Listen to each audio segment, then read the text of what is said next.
देखिए, आज honourable court में जो हेयरिंग थी इसको it's listed for 2 August. Honourable court ने इसे डे टू डे बेसिस पे हेयरिंग रखी है इसकी, और एक्सेप्ट ये कहा गया है कि मंडे एंड फ्राइडे नहीं होगा इसकी हेयरिंग, बाकी rest it will be on day to day basis. और 27 तक जो भी किसी के पास डॉक्यूमेंट सबमिशंस होंगे वो उनको सबमिट करने हैं।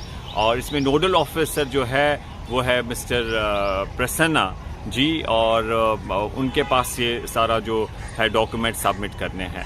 और ऑनरेबल कोर्ट में इस पे आज ये भी वहाँ पर जो एफिडेविट सरकार की ओर से आया था, तो ऑनरेबल कोर्ट ने कहा कि इस पे it will have no bearing on the जो इशू है ऑन मेरिट्स डिसाइड करना है, कॉन्स्टिट्यूशनलिटी जो है उसकी वैलिडिटी जो है उस पे जब बात आएगी तो वो उस पे डिसाइड होगा।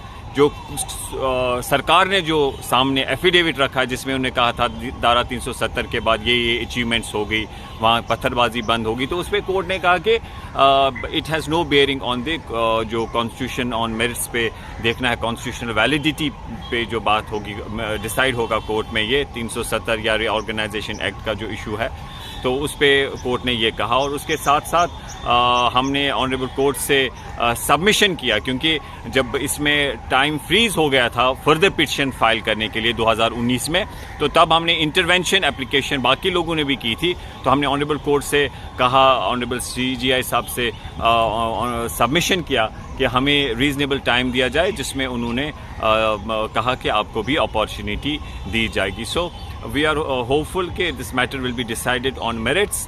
तो यहाँ पर हमने देखा बहुत सारे जो लॉयर्स थे, और कश्मीर से भी हमने जस्टिस मसूदी साहब को, यहाँ पर जो MP भी है हमने जफ़र शाह साहब को भी यहाँ देखा, और भी बहुत सारे लॉयर्स थे, और बाकी जो इसमें लॉयर्स हैं उनसे भी हम भी मिले।